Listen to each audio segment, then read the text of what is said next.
हर दिन पावन श्रृंखला की 16 सितंबर की कड़ी में आइए स्मरण करते हैं भारतीय संगीत की आत्मा शुभ लक्ष्मी जी को। 1998 में भारत के सर्वोच्च नागरिक सम्मान भारत रत्न से अलंकृत तथा MS के नाम से प्रसिद्ध मदुरई षणमुख वडिवु शुभ लक्ष्मी का जन्म 16 सितंबर 1916 को तमिलनाडु के मदुरई नगर में हुआ था। उनकी माता वीणा तथा दादी वायलिन बजाती थी। उन्होंने शुभ लक्ष्मी को श्री आर्यकुड़ी, श्रीनिवास अय्यर तथा रामानुज आयंगर जैसे गुरुओं से संगीत की शिक्षा दिलाई। प्रारंभ से ही कर्नाटक संगीत की ओर रुझान होने के कारण कक्षा 5 तक पढ़ने के बाद वे अपना पूरा समय संगीत शिक्षण में ही लगाने लगी। 10 वर्ष की अवस्था में ही उनकी पहली संगीत डिस्क बाजार में आ गई थी। 17 वर्ष की आयु में उन्होंने चेन्नई की प्रसिद्ध संगीत अकादमी में अपना कार्यक्रम प्रस्तुत किया। इसके बाद उन्होंने पंडित नारायण व्यास से भारतीय शास्त्रीय गायन सीखकर भारत की अनेक भाषाओं में गीत गाए। इस प्रकार 3 पीढ़ियों की विरासत के साथ ही अच्छे गुरुओं का स्नेह भी उन्हें मिला। अगर आपने अभी तक हमारे चैनल को सब्सक्राइब नहीं किया है तो कृपया इसे सब्सक्राइब अवश्य कर लें, जिससे कि आपको प्रतिदिन इसी प्रकार की अच्छी जानकारी मिलती रहे। उन्होंने कई फिल्मों में अभिनय भी किया। इसमें सबसे प्रसिद्ध तमिल तथा हिंदी में बनी मीरा थी। 1945 में बनी इस फिल्म में उन्होंने मीरा के कई भजनों को स्वर भी दिया। इसके प्रारंभ में भारत कोकिला श्रीमती सरोजिनी नायडू ने उनका परिचय दिया है। उनके अभिनय की प्रशंसा गांधी जी ने भी की। गांधी जी के कहने पर उन्होंने हिंदी सीखकर हिंदी में भी गीत गाए।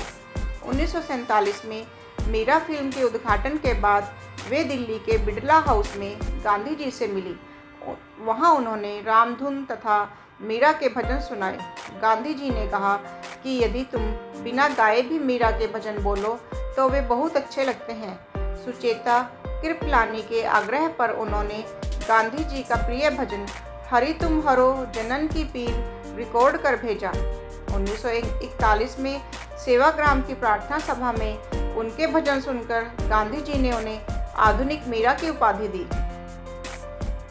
1953 में दिल्ली में आयोजित कर्नाटक संगीत के एक समारोह में उनके गीत सुनकर नेहरू जी ने कहा, शुभ लक्ष्मी के संगीत में दिल के तारों को हिला देने की शक्ति है। वे संगीत की रानी हैं। उनके सामने मैं क्या हूँ, केवल भारत का प्रधानमंत्री ही तो। गायनाचार्य श्री ओंकार ठाकुर उनके कंठ से शंकराभरणम सुनकर अभिभूत हो गए। उन्होंने मंच पर जाकर शुभ लक्ष्मी को बधाई दी। एक समारोह में जब उन्होंने पंतु वराली राग गाया तो 90 वर्षीय उस्ताद अल्लादिया खां की आंखों में आंसू आ गए। भारत के सभी प्रसिद्ध गायकों और संगीतकारों ने उन्हें तपस्विनी, सुस्वर लक्ष्मी, सुख लक्ष्मी, संगीत का 8वां स्वर जैसी उपाधियां दी। उन्होंने गायन की अपनी शैली भी विकसित की। उन्होंने भारत के सांस्कृतिक राजदूत के नाते दुनिया भर के संगीत समारोहों में भाग लिया। 24 अक्टूबर 1966 को संयुक्त राष्ट्र संघ दिवस पर आयोजित महासभा में उन्होंने कांची पीठ के श्रीमद परमाचार्य द्वारा रचित मैत्री राग गाया। देश विदेश में उन्हें सैकड़ों उपाधियां तथा मान सम्मान प्राप्त हुए। 1940 में उनका विवाह एक क्रांतिकारी श्री त्यागराज सदाशिवन से हुआ। उन्होंने शुभ लक्ष्मी की प्रतिभा को बहुत निखारा। 1996 में पति की मृत्यु के बाद उन्होंने सार्वजनिक गायन बंद कर दिया। 4 दिसंबर 2004 को स्मृति भ्रंश की शिकार होकर यह आधुनिक मीरा सदा के लिए मौन हो गई। भारत माता की जय।